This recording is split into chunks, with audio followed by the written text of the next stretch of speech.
We're ready. Oh, hello, everybody. Welcome to a very special edition of Mike's Movie Podcast featuring Evan. As a matter of fact, this is not a movie podcast at all. Instead, this is a celebration of Ozzy Osbourne. What Evan and I are going to be doing today is we are going to be drafting a team, and the teammates, the players, are going to be Ozzy Osbourne songs. And now remember, this is Ozzy Osbourne's solo career. This is not Black Sabbath. So everything from the Blizzard of Oz beyond. So it's an Ozzy draft. So here's how it's going to work. Both Evan and I are going to be fielding teams of 15 songs, and we are going to take turns selecting a song. After one of us selects a song, it is off the board, meaning that the other person cannot select it and have it on their team. This will be broken up into three parts. So this will be a three-part series. This is part one. The first part is going to be where we draft our starting lineup, our starting five. So think about your Michael Jordans, think about your Ray Allens, think about your Tim Duncans. This is going to be the starting five. Round two. So the second part of this will be our backups. So backups, you're talking about your Steve Kerrs, your Jason Terrys, your Manuel Ginobili's, the key ingredients on any sort of championship team. And then the third part will be the bench warmers, or put more accurately perhaps, is the specialists. Yeah. So this is talking about like a Kyle Korver or a Darvin Ham, and to a lesser extent, a Dan Gazarich. So that's what we're doing today. But today I'm very excited because we are going to be doing the starting five. So this is going to be the top tier stuff. So that's enough of me talking. Evan, you say something. Yeah, well, never at a loss for words, but I shared with my co-host prior to this show that this is the most nervous I've ever been for a podcast, because this content is very close to my heart. And yeah. I'm also nervous because, Mike is a great giant in many realms of life, but his level of connection to Ozzy and his music is unparalleled. And, I've always liked to think of myself as Randy Rhoads to Mike's Ozzy, except Mike's the one who dies. Yeah, that's right. But I'll see you on the other side. Oh, snap! Yeah, no, yes. So for myself, Ozzy Osbourne is in fact my favorite musician of all time, and a true titan and icon in my life. But it should be said that it was Evan who really introduced me to Ozzy, and the story there is like everybody I think has heard the song Crazy Train before. That's pretty ubiquitous. It's kind of impossible to be alive and have not heard Crazy Train. But as Evan, this would have been back sophomore year of high school when you introduced me to Bark at the Moon. And then Bark at the Moon just opened me up to a whole new world of Ozzy Osbourne that I didn't realize existed, which then, of course, went into, Perry Mason, Osmosis, No More Tears, and beyond. So, but yeah, it's some very, very deep connection that I have to Mr. Ozzy Osbourne. Would you say that Ozzy really wrote the soundtrack to our friendship? You could make that argument. I would say in a lot of ways my theme song is Mr. Crowley. I think so too. I have video footage that shows that it's your theme song. I also have video footage that you may not know about of you singing Bark at the Moon karaoke at a bar in Seattle. Well, that's true. That bar would have been Jabu's, and I'm happy to say that I have that. I have that video myself. I'm not going to lie. I think that I did a pretty good job singing that too. You did, yeah. You always did a good job singing Ozzy. Yeah, got lots of stories about Mike singing Ozzy and me playing guitar. Yeah, well, I think we have. There is some footage of me singing Crazy Train. Yes, and that's where I got very upset with my brother for messing up the drum part. And you can actually see me attacking him for not having practiced the song. Right. See, back in the day when we played these songs, I was a fat guitar boy, and my brother Nick played drums, and I would bully him into playing songs with me that allowed me to play high performance guitar solos. And if he didn't practice, I would hurt him. Anyway, Mm-hmm. so Well, that's what kind of guy I was, and I'm sorry. You know, it's never too late to say you're sorry. Part of what I'm excited about with this too is that this is going to expose the things about Ozzy that I really don't know. Yeah.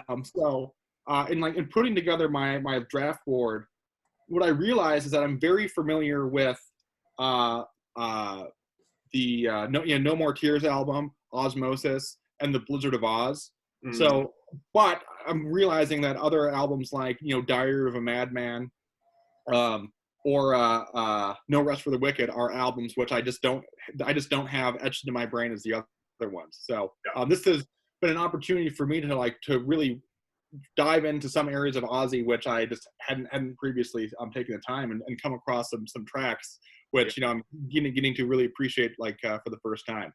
Yeah. Same. Well.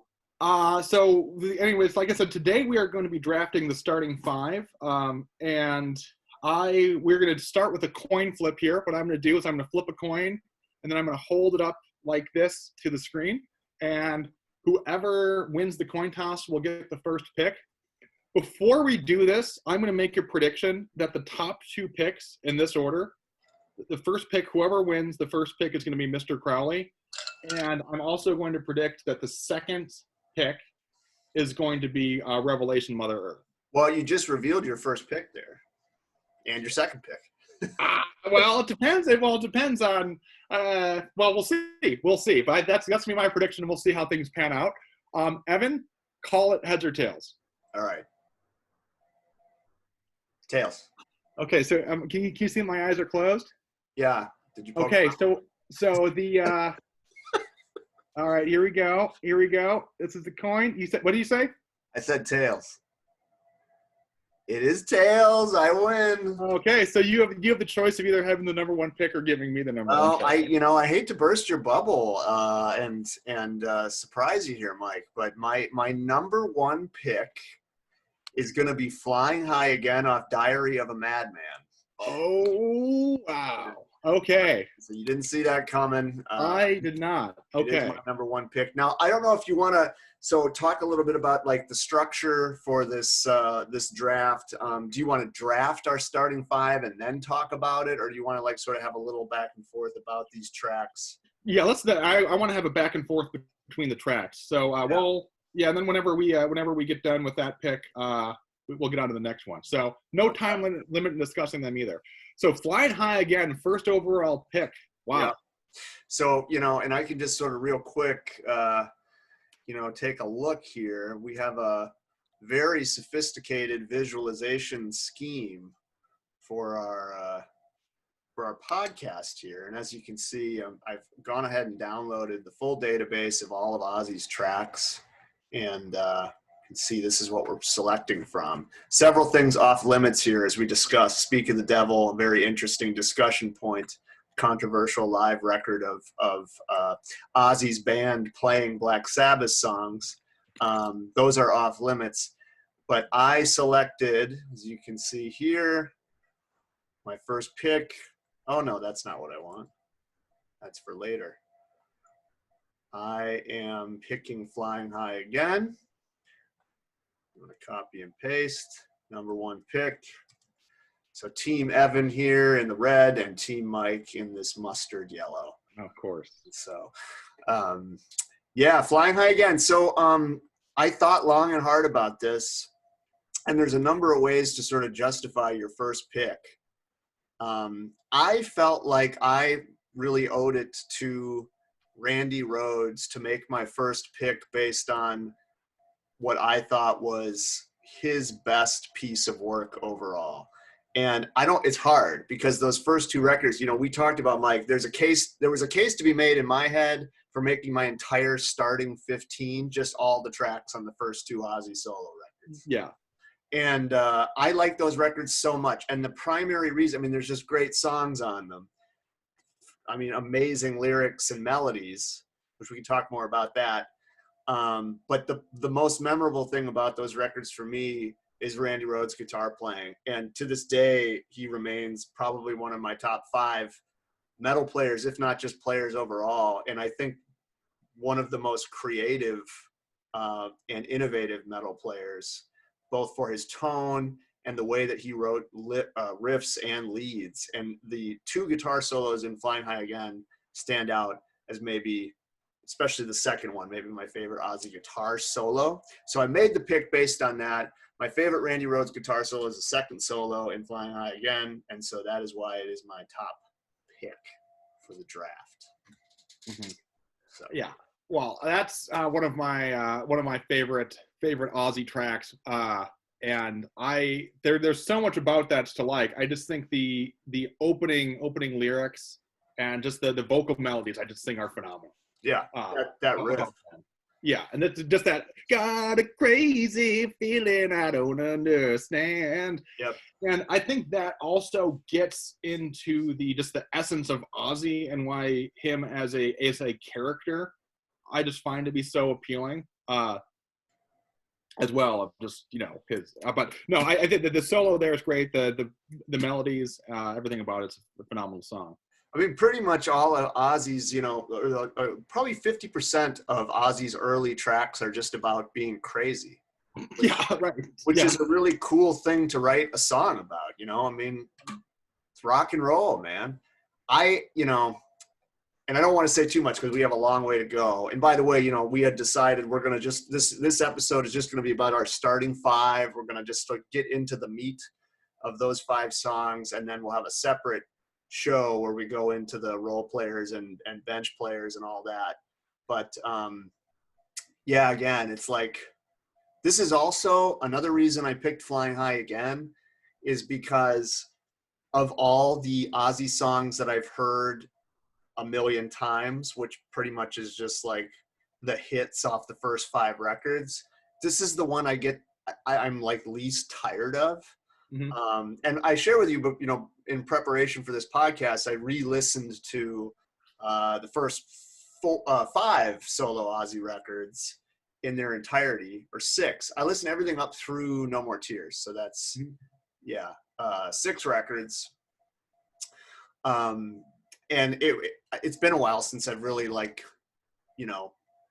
ingested that much Ozzy at one time. All enjoyable, but this is like what stood out to me is like, oh yeah, that's my song. I could always listen to Flying High Again. Well, there are some. So there are some parts. Again, one of the many layers that I love Ozzy is there are some like small like transitions and like small phrases in his songs that I'll just like never get sick of, and like just even thinking about them gives me goosebumps. Yeah. So like Flying High Again, the part of Flying High Again, come on and join me. Then just going into that solo. That's the part. I mean, that I just like 5 seconds stretch. Yeah.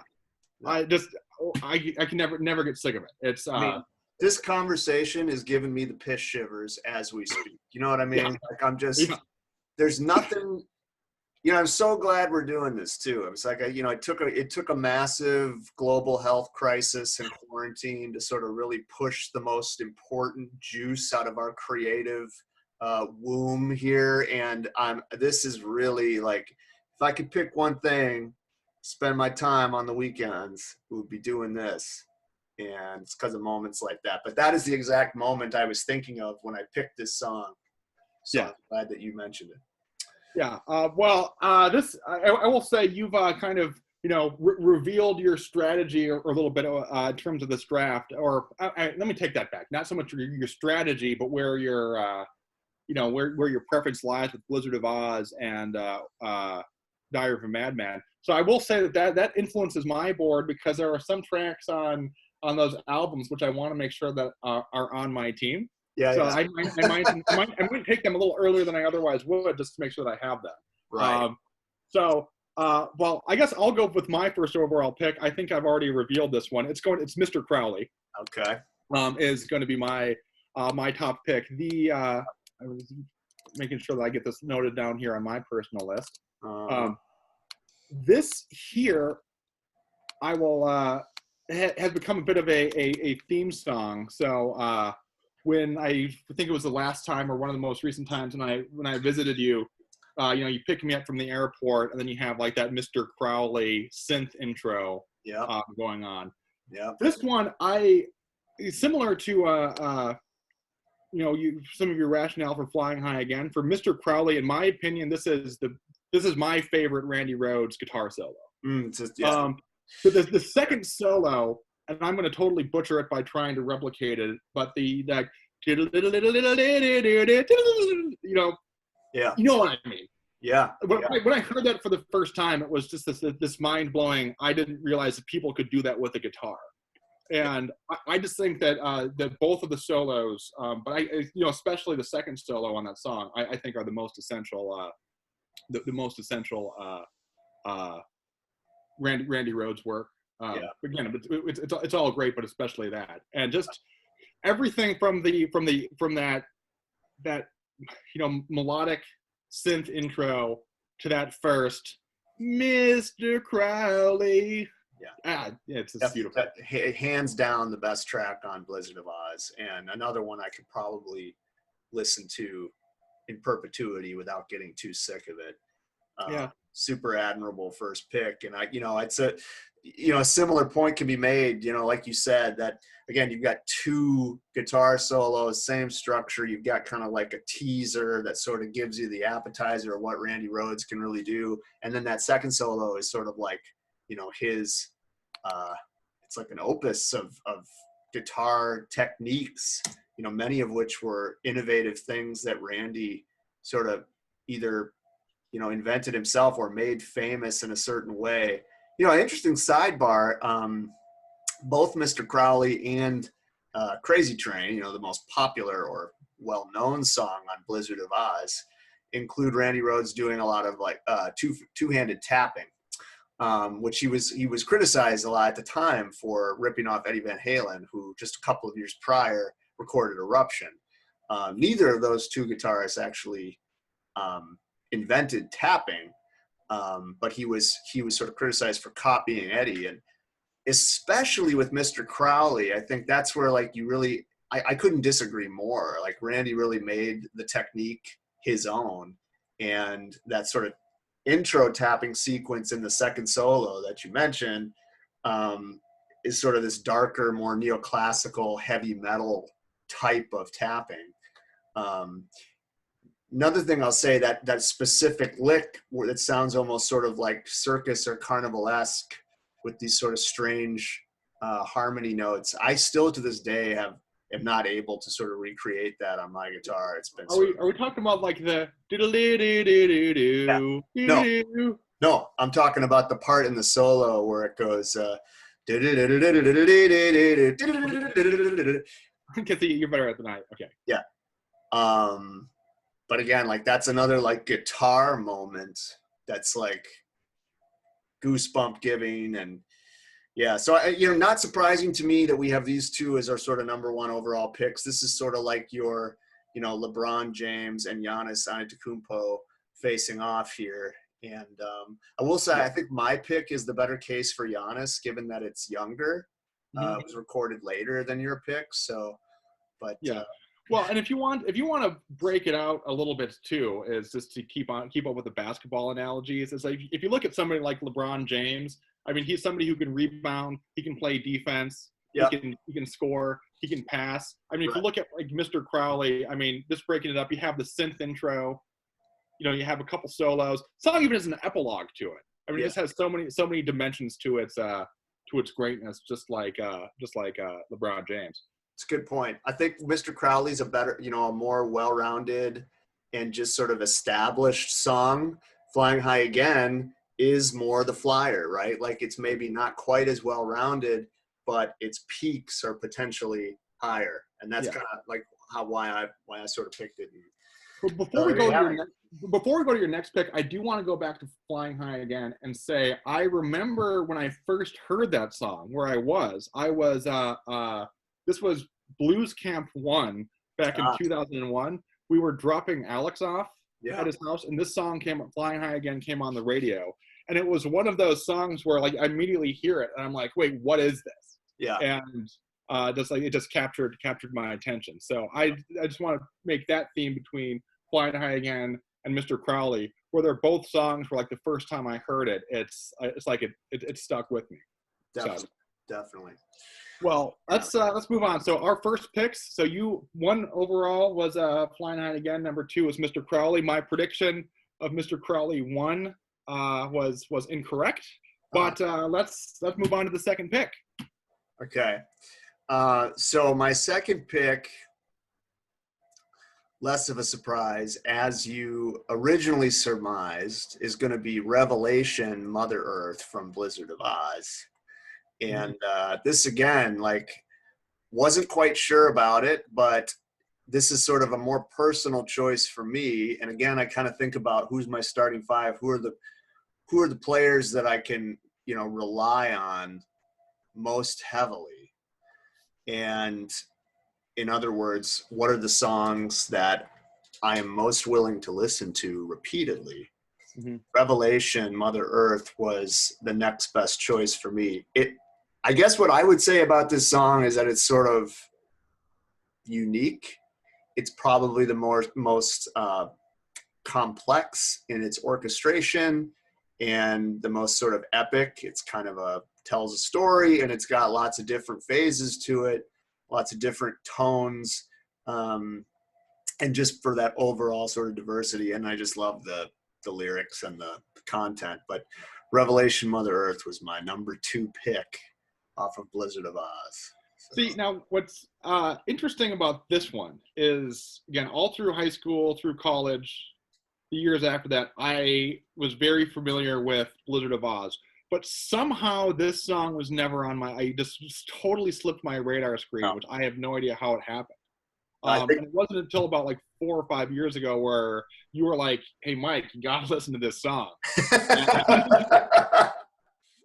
I don't know how. I think that's a kind of a testament to my general laziness and like how I listen to albums, which is like not a disciplined start to finish. It's like I find my tracks and like listen to them over and over again. And maybe when I was first listening to this album, like in high school, when I needed that high performance guitar at all times, like I may have been turned off by like the slow intro. But no, either way, this song, I find that this is like a perfect fusion of like Black Sabbath Ozzy and just like solo Ozzy. Absolutely. With kind of like the bells in the background, but also his more like low, like gravelly singing. To start off, and it's just a perfect fusion of those two.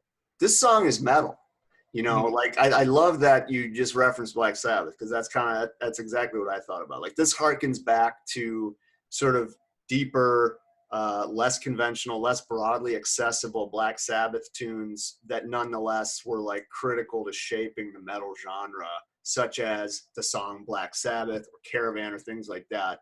Revelation Mother Earth is not the kind of thing you're going to hear in a sports arena, but it is a deeper, more sophisticated track. And it's maybe Ozzy's biggest uncut gem, in my opinion, right? Like, this is a song that, I think, of course, hardcore Ozzy fans are going to be all into it, but like most general rock and metal fans who know about Ozzy, this isn't the first thing they think of. And I share the exact same experience with you. Like, I wasn't listening to this song in high school. I wanted to shred Mr. Crowley and Crazy Train, and this track just that it never made it to it. My attention span was not broad enough to even make it that deep into a record. So it wasn't until adulthood that this song really like made itself known to me. And so, I wanted to put it up there. It's in the top 5. I feel like I stole that one from you. So, well, on my board, I had to have either one of Mr. Crowley and Revelation Mother Earth. And it was close. It could have gone either way, but I had to stick with Mr. Crowley on that one. Yeah.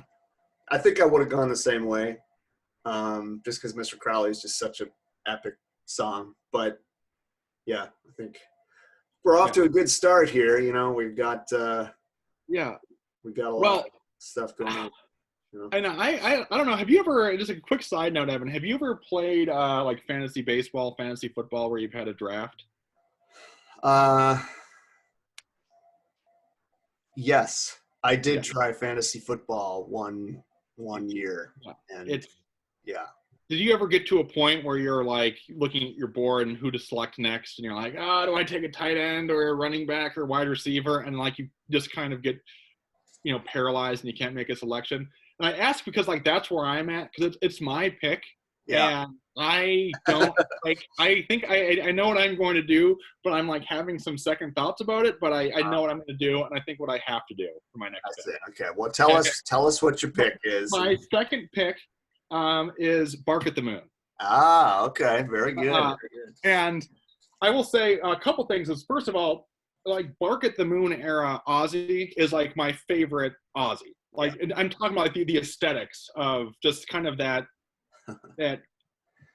goofy like hair metal Ozzy. I feel like is it just, and like looking at like the Bark at the Moon cover, like Ultimate Sin color cover, kind of more of that like heavy metal aesthetic, which I like. This particular song is, as we mentioned, like this was like the first Ozzy song outside of Crazy Train, which I was really into. And I think that this is a lot of ways unlike any other Ozzy song, because like Revelation Mother Earth, it has a slow build to it. Yeah. Like Mr. Crowley, it has a slow build to it. Like Bark at the Moon just starts and it just is relentless and it doesn't stop. And I just love how it just the energy to the song, the forward thrust. It starts with that riff. After the first chorus, it continues with that riff. After the first Jakey Lee solo, I love how like when he's holding the last note, that dun, dun, dun, dun, dun, dun, dun. And then after the second solo, how it just abruptly stops. Yeah. It's just like this concentrated, just like 4 minutes of just like pure, just awesome energy, which I love. And it gets me going. And like just right now, I'm finding myself getting pumped up about it.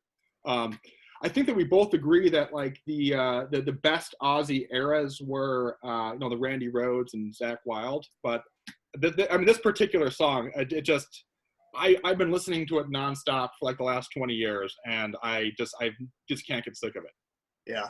So well, I don't unfortunately share your ability not to get sick of it, but I do have to confess that there was a period where this was certainly my favorite Ozzy song. And there's a handful of songs as a young guitar player I became obsessed with and wanted to learn every single note and twist and turn. And this is one of those few songs. And I just remember, I think it was probably 7th or 8th grade when I had, and this is probably really about around the time I was introduced to Ozzy in earnest, was when Ozman Cometh came out, the compilation. Yeah. And I think that was 97, 98 or something like that. And Bark at the Moon was a song that stood out to me for those guitar solos initially. I knew about Blizzard of Oz and Crazy Train and all that prior. How could you not? But I think that's when I was introduced to this other stuff. I totally agree that Bark at the Moon is sort of like the beginning of Ozzy's goofball hair metal period, which, you could extend that into Ultimate Sin. This track is like, it's the epitome of like aggressive, fun Ozzy, theatrical Ozzy. Can't help but recall the music video of him in full werewolf garb. And, of course, the beginning of his relationship with guitarist Jakey Lee, always underappreciated and out of the spotlight, sort of, but a solid player, the least memorable of Ozzy's 4 great henchmen. And, we can get more into this, by far the least memorable and the least important, but not without contributions and his own sort of subtle techniques. Another thing I was reminded of re-listening to Ozzy's front end catalog, preparing for this podcast, that he did have a few innovative techniques of his own, and was maybe the cleanest player. You know what I mean? Like Zakk Wylde, Tony Iommi, Randy Rhoads, just incredibly important, figures in guitar. But Jakey Lee, as you listen to him, was probably like, this is a session guy. You know what I mean? Yeah. He's a very clean, very smooth, and probably too boring for Ozzy. But those 2 solos on Bark at the Moon, I want to ask you, of those 2, which is your favorite? Oh, I see. I think it's the first solo would be my favorite, and again, if you were to ask me in high school, which my favorite would have been the second one because it had, I think, to my ear, it had more notes and it was faster. I kind of view the second one as a bit more compositional in that it's a solo, but it like fits in with the song. Right. Right. Where it's, this is stretching my ability to actually talk intelligently about music, but it's, I guess we have time here. I think about like some like Joe Satriani type stuff. And like when you think about like those guitar solos, which are like just for the purpose of like just somebody just like showing off like what they can play. Yeah. Then you have other guitar solos which just they show off the player's technical expertise, but they also just fit in very well with the song.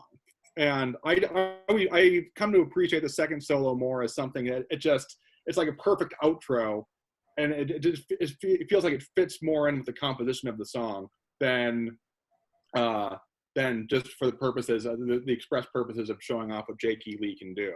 And I feel like the original solo is kind of more along the lines of like what a guitar solo is intended to be, which is like the showcase of the guitar player.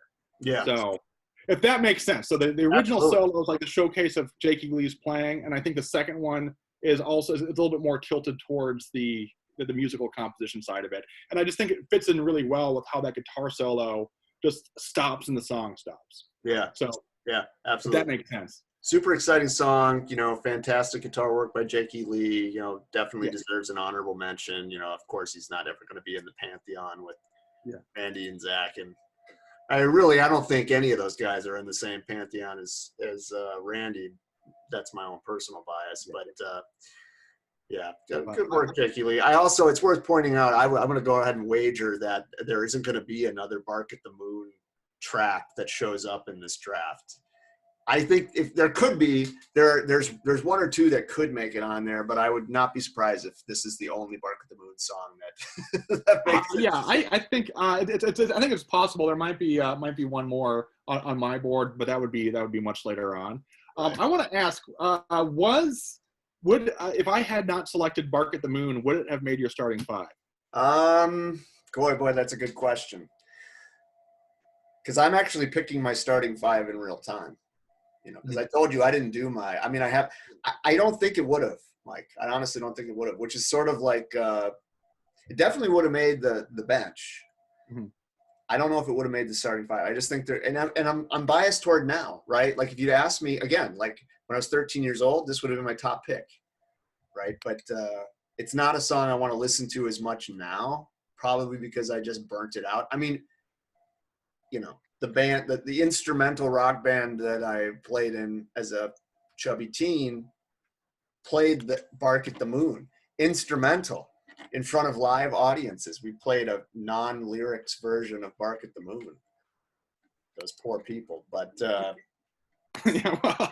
it's just I would have enjoyed it. Well, okay, so just to recap where we're at right now, though, is so for round one, first overall pick, Flying High Again off of Diary of a Madman for Evan. For me, Mr. Crowley off of Blizzard of Oz. Second round, third overall pick was Revelation Mother Earth by Evan, and I took Bark at the Moon, of course. Yep. Let's move on to round three. Okay, so my round three pick is Mama, I'm Coming Home off of No More Tears. And, this again gets back into the, one of the things with Ozzy is that there are a couple different important layers, like if I was just going at this as a guitar nerd who loves Ozzy's riffs and solos, Mama, I'm Coming Home would not even make the top 20.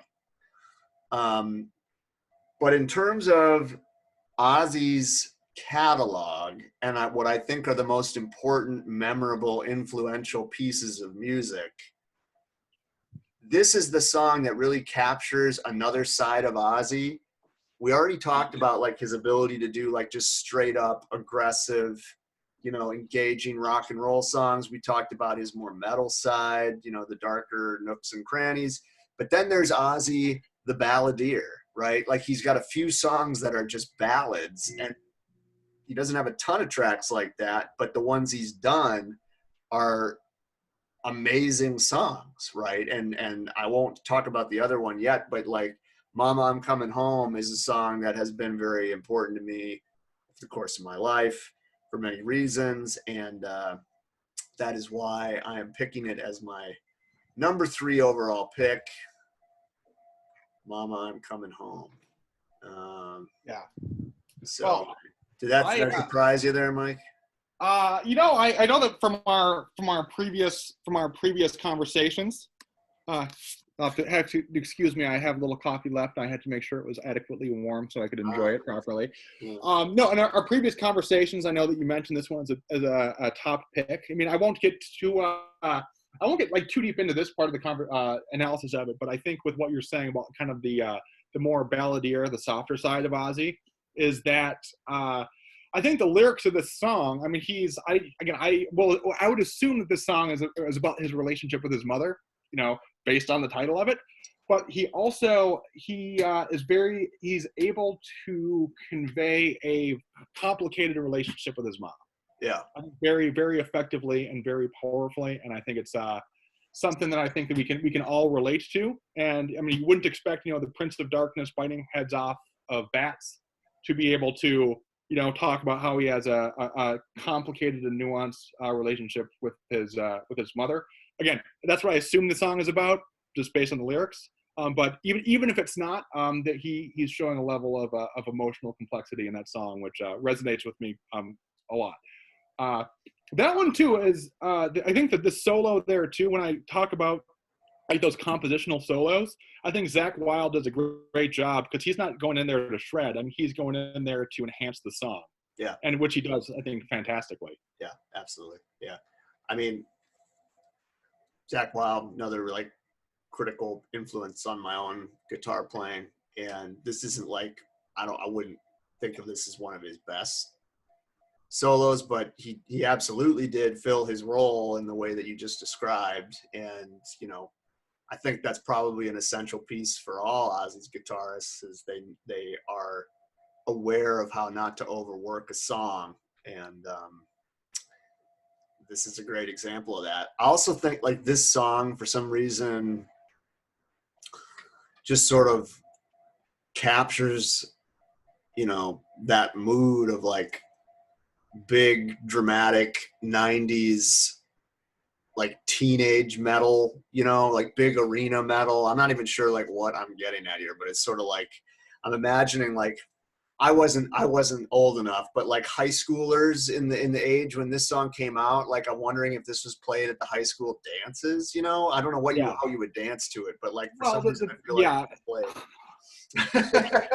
No, I know what you're saying, because there is it does evoke thoughts of the Extreme song, like More Than Words, a little bit.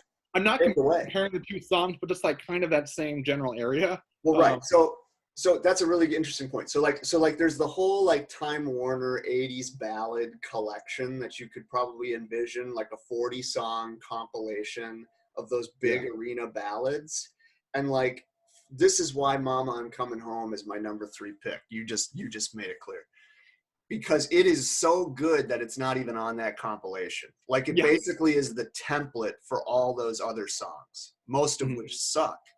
But like More Than Words is a perfect example, or like Every Rose Has Its Thorn. Mm-hmm.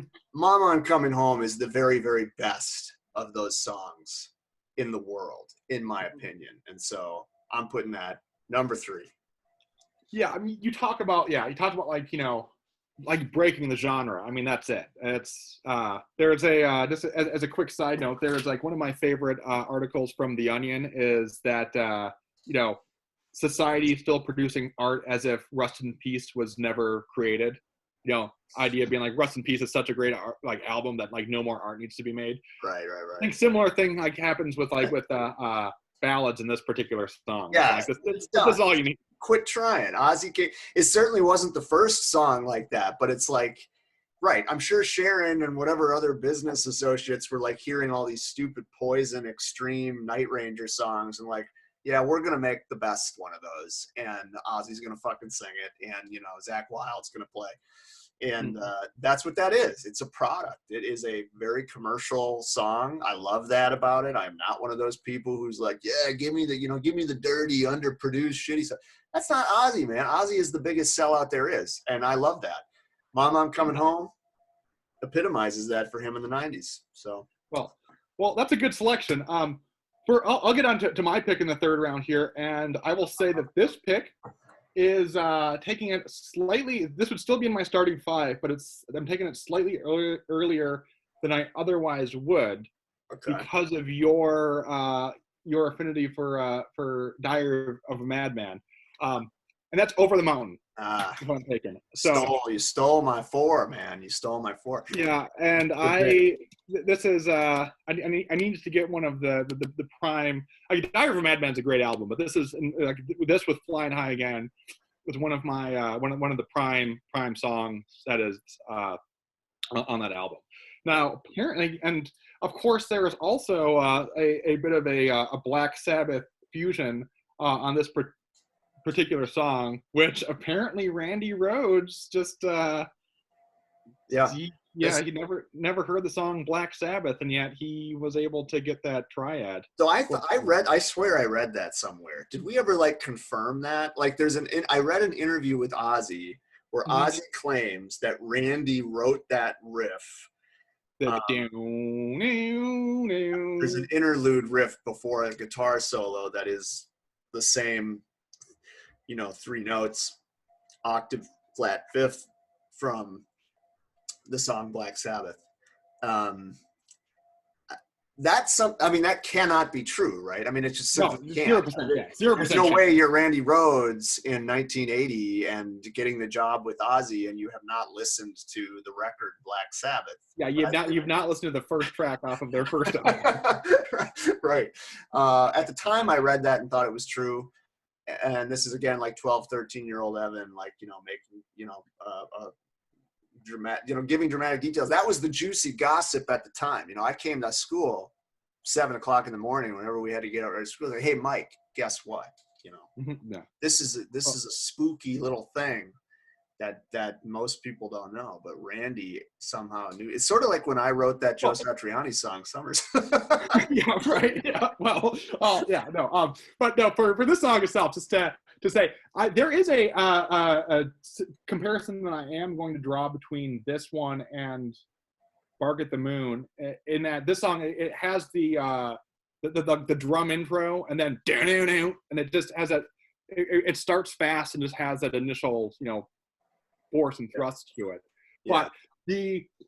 But again, I think that this is good also in terms of the lyrics. This is I think some of the best mystical Ozzy.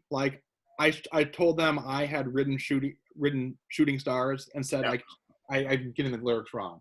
Told them I had ridden shooting stars and that I'd show them how. That whole imagery there is just beautiful Ozzy. I can see different dimensions that nobody else can understand. Definitely. I like that. Again, the guitar work, just going from the Black Sabbath interlude to just an amazing solo is I love that solo. Absolutely. Yeah. I mean,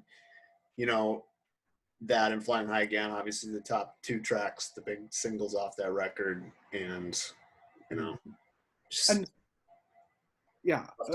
beautiful symmetry of the song too. So it starts off with the and then Randy plays a second solo, and it concludes it with it's so clean. I appreciate songs in general.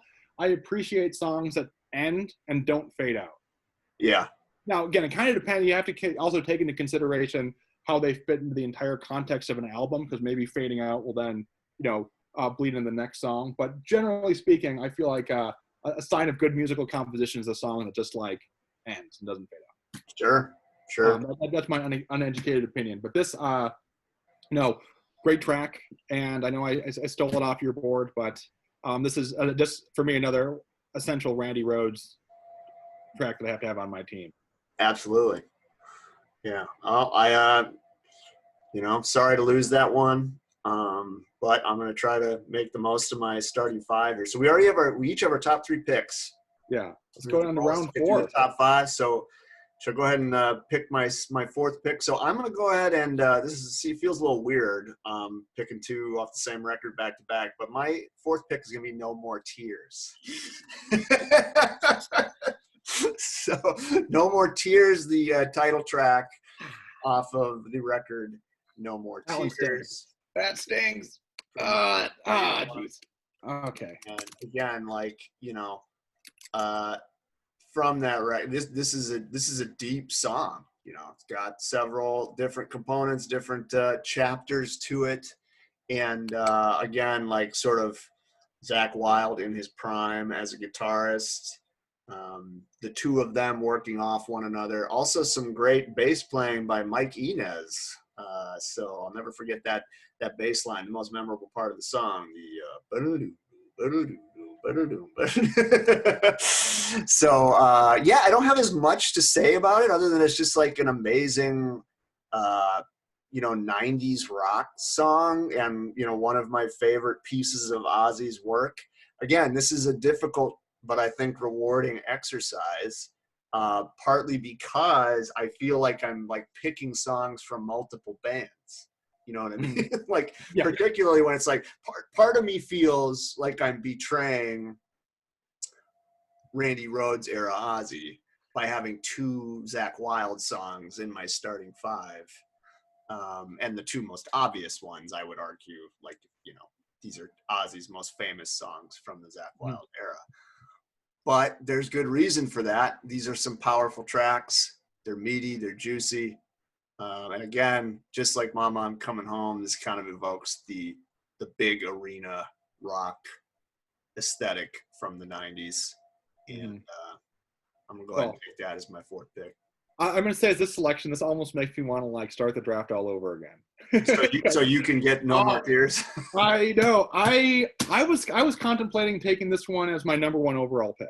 Yeah. Okay. I was, and I did not do that, obviously, and you benefited from it.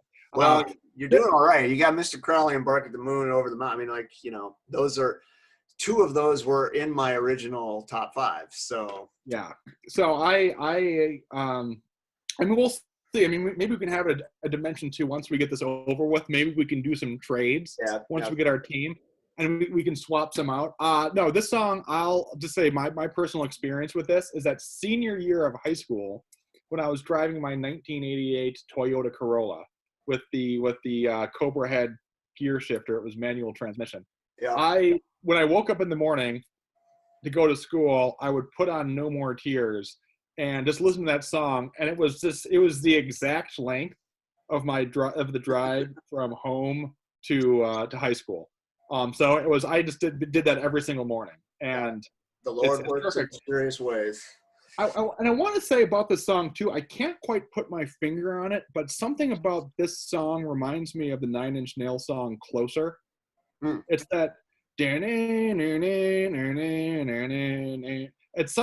I've listened to Closer, and I don't explicitly hear that when I listen to the song, but something about the songs remind me of each other, which of course, to the extent that there is a connection, I mean, that would be, Trent Reznor being influenced by this song, because it was 3 years before the Downward Spiral was released. But I wanted to ask if you've ever made that same connection between the two songs. No, but it's interesting. You're kind of forcing me to think about the parallels between the songs. Well, both those songs are epic. They're both epically grabbing hard rock songs. Different sub-genres, whatever. But I think about a song like Closer and No More Tears, Closer by Trent Reznor and No More Tears by Ozzy, whatever songwriting, apparatus they had going was sort of in the zone, right? Those are songs that are complete. They are epic in the sense that they tell a complete story. And again, I'm treating this as just good music, good songwriting, good songs. Die Hard Nine Inch Nails fans probably don't care about that song. Or diehard, like, I mean, shit, diehard music fans aren't even gonna fucking, listen to Ozzy and Nine Inch Nails. But I don't care, like, I think, like, No More Tears, it's written for a broad audience. I think the same argument can be made for a song like Closer. And they're pieces from each of those two guys' catalogs that kind of represent an attempt to be broadly popular and accessible and like reach a lot of people. I do think, the biggest difference there, and this is like something where I have a legitimate question mark, and maybe you can fill in some of the gaps. Yeah. I would say that like Trent, the way that Closer sounds has a lot more to do with Trent Reznor's brain than the way No More Tears sounds has to do with Ozzy's brain. In other words, I don't think Ozzy really had a huge hand in writing a lot of his songs. Now, I don't know about that. Like, from what I gathered, there's a lot of controversy. Yeah. But like, I don't think Ozzy was ever a particularly talented songwriter. He just had really talented songwriters in his corner, like Bob Daisley in the Blizzard of Oz era. And, but I could be wrong on that. And I don't know who wrote No More Tears off the top of my head. Mm-hmm. Yeah, there's that's a good point. So, so I think when I think of Trent Reznor, so if I'm understanding correctly, Trent Reznor, he worked with like Atticus Ross, and Atticus Ross was like the producer, kind of like more like the sound engineer. Yeah. Audio mixer. You're right. I do have a think of like Trent Reznor as kind of like a musical auteur, where it's like the music that you hear is like his vision for what the song was.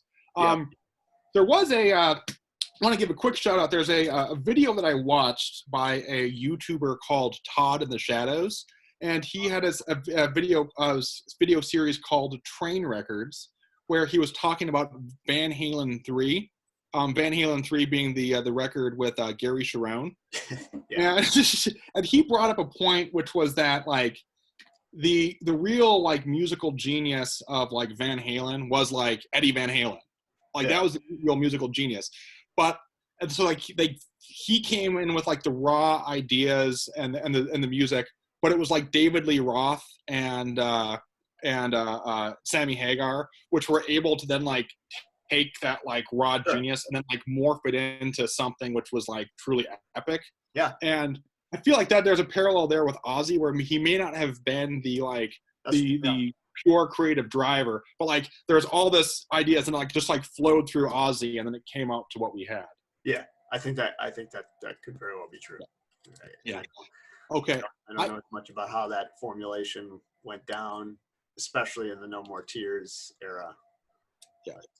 But and I also just want to give a quick plug too. I mean, this maybe we have a future draft. Maybe we could do like Van Halen songs. I was hoping we could do a Van Halen draft too. Yeah. Yeah. Okay. This could be our own YouTube channel. Okay. I need to look at my board. No More Tears is a great selection. I'm up. Hold on a second. You're gonna have to bear with me. I just want to make sure that I get everything crossed out. Okay. All right. I'm needing to look over my board a bit. All right. I am going to make my selection now. Okay. And I am going. This is my first Zakk Wylde selection. It is off the album Osmosis. Okay. And it is See You on the Other Side. Oh, interesting. Is what I am going to go with. I think this is the parallel I'm going to draw here. Well, one of the parallels is with Mama, I'm Coming Home. Yeah. Is just there is such great emotion that's in this song, where it's it's less like it's less the mythical mythical like riding shooting stars and whatnot, but the still a very spiritual and emotional song. And I just think I just think the vocal melodies are great, and there are several of them, which you can put that in the analysis here. That's a quote. the melodies are great, and there are several of them. But, yeah, sort of like, you know what I mean. It's like, never thought I'd feel like this. Yeah, man. Strange to be This is alone. definitely a cutoff. You know, again, Ozzy's like big arena, like lighter holding, you know, teenage couple who's into metal with big hair in the '90s type song for sure. Mm-hmm. It's a good one. It was definitely on my list of potential picks. Wasn't going to make my top five, but I don't blame you for picking it. Yeah, and it's a tough one too because there's a lot of great stuff off of Osmosis. This song, I will say, this is also one where you introduced me to. My initial exposure for like my first listen through of Osmosis would have been Perry Mason, of course. Of course. And I Just Want You. And you, when I was in college, between sophomore year and junior year, you made me a compilation album, which, in addition to having Dirty Laundry by Don Henley, had this particular track on it, which is where I was introduced to it. And I just think it's a good song. Yeah, it made it on there. All right, no, it's top four. We have one more pick left, and we are really chewing on these tracks, and we're really getting into the true, you know, nutritious Ozzy lore and, you know, some deep thoughts. I'm gonna go ahead and tell you my fifth overall pick. We're going back. We're going back in time. And I am going to pick the song I Don't Know off of Blizzard of Oz. Yeah. Again, just what I consider to be absolutely seminal rock riffs and classic Randy Rhoads, like doing his thing. Love the lyrics, love the playful sort of punk attitude of the song. It again kind of represents like a different piece of Ozzy, and yeah, that was number 5. I wasn't planning on making it and having this in the top 5, but you took Over the Mountain and Mr. Crowley, and so this is going to go on there, and I'm going to go ahead and fill out my spreadsheet here. Mm-hmm. You know, we got to get this right. I think I Don't Know. Also, looking at where it is in the context of the album, is just a great opening track. Yeah, definitely. It's a good track one. You know, good solos, and I think about this song. I think about the live performance that kind of made the music video with Randy Rhoads. I believe he's playing his polka dot V. I have to look that up. Can't remember, but Ozzy with the tight blue spandex shirt and white pants. That's like, you know, good as it gets. Cream of the crop, ladies and gentlemen. So I don't know, and I'm comfortable. I feel confident in my starting 5 here. Yeah. Well, I need to look at my list because that would have been my 5th pick. Really? Oh. So great minds think alike. They sure do. So now I need to think about what do I want next? I have a few selections here. Do I want to go have another Zakk Wylde track to kind of balance things out a little bit, or do I want to go back to Randy Rhoads? And Tough call. I'm looking at this one.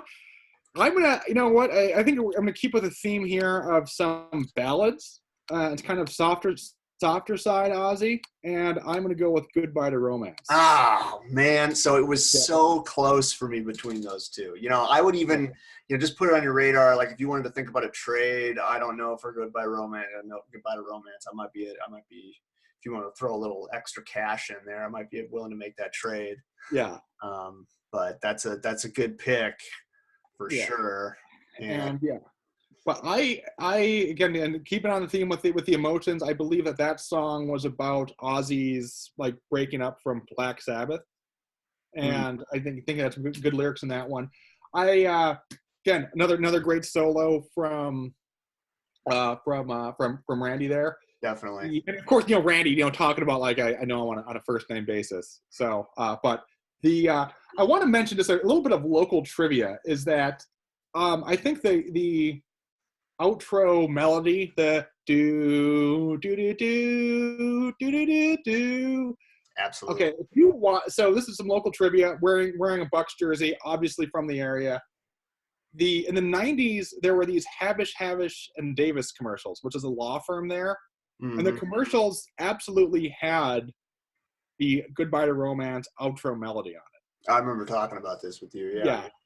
That they do, but that's like it's like somebody who's really nerdy could tell us like the name of the synthesizer model that made that like sort of not convincing at all brass horn sound for that specific melody. But oh man, now I'm kind of regretting that. I should have picked "Goodbye to Romance." But and I'm gonna say just another observation, which is something that I haven't really thought of, is that so "Goodbye to Romance," pulling it up, it's 5 minutes and 36 seconds. Ozzy's songs are fairly long. They're not generally not like a tight 3 minutes or a tight 4 minutes. They're usually in that 5 to 8 minute range, but they at no point do they get stale.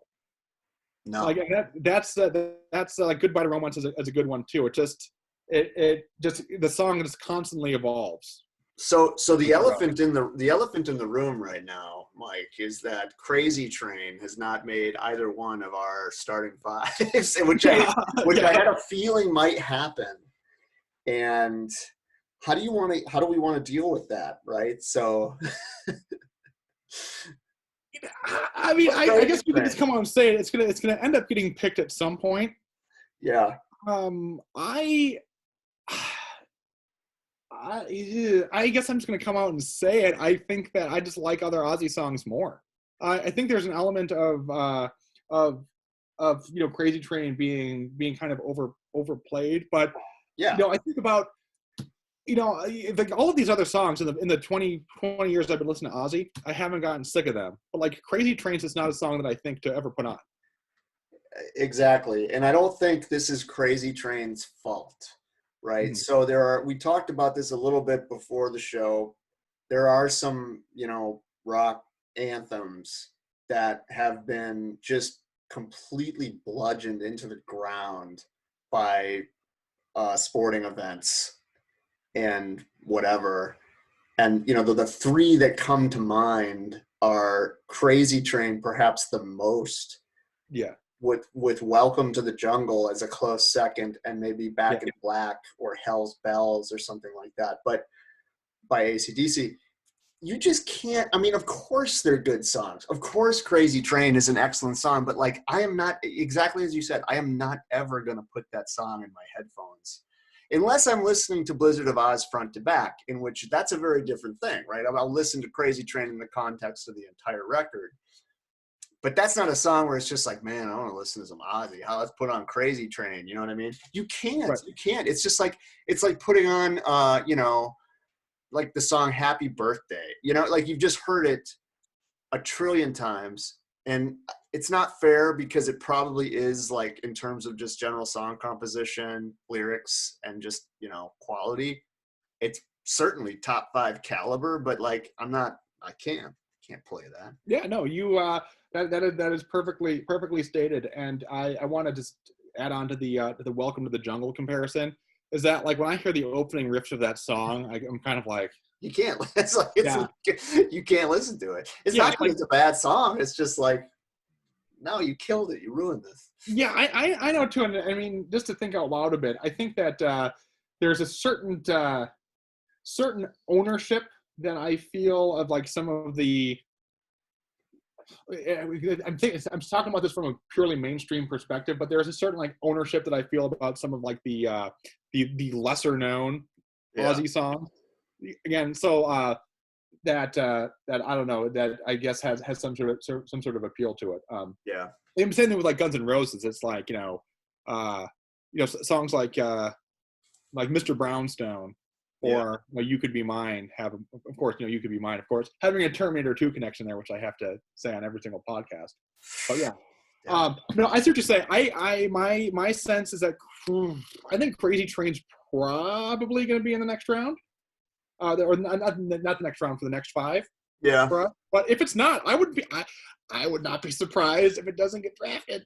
Well, right, because it's just like not exciting to talk about, Yeah. Maybe I don't know. Maybe we should just kind of put Crazy Train as off limits and like, we've mentioned it. We've had it sort of discussed, and I don't know what the analogy would be. Like, this is sort of like a player. This is like your you know, who's a player that got injured. This is like your Derrick Rose, maybe like a player that really should be, you know, a top 5 all-star, but just because of the injury that it's taken. Like You know what though? Yeah, I need to give. I mean, it's important that I give Crazy Train its due. I think it's important. That's what's missing from this is that Crazy Train's the first Ozzy song that I love, and like that was, you know, when I was, you know, back in high school when I was, you know, playing PlayStation, and I made a cassette tape mix of my favorite songs. Crazy Train was on there, and I listened to it every day. So if I didn't listen to Crazy Train, I would not have had the interest in Ozzy to begin with. Oh, that's fair. Okay. So all of this here is made possible because, you know, I got that taste of Crazy Train. I loved it. And then, you know, I hear Bark at the Moon, and it's like, wait, you mean to say that there are more songs by this guy out there? So I think that was the foundation. That was the springboard. It's a great song. It's a great solo. It's great. I mean, iconic intro. But I just don't. It's hard to pick it. Make a point to listen to it anymore. It's hard to but pick. Maybe we can revisit the Crazy Train issue when we pick up where we left off next week on round 2, because I feel like we've done a lot of solid work here. We've talked a lot about 10 songs, and I feel like, you know, we could probably talk another couple of hours about each one of them. Yeah, but I'll just give a quick recap of what the songs are. Evan has Flying High Again, Revelation Mother Earth, Mama I'm Coming Home, No More Tears, I Don't Know, and I have selected Mr. Crowley, Bark at the Moon, Over the Mountain, See You on the Other Side, and Goodbye to Romance. And again, there might be some trades. I have my eyes on No More Tears. You have Goodbye to Romance. So there might be some arrangements that we can make. Well, everybody out there, thank you for listening. This is I hope I'm going to be very wholesome here. I hope that you enjoyed listening to this podcast as much as I enjoyed talking about it. So we'll be back so this is our starting 5. We will be back next week or whenever for our backups. Until then, goodbye. Next time.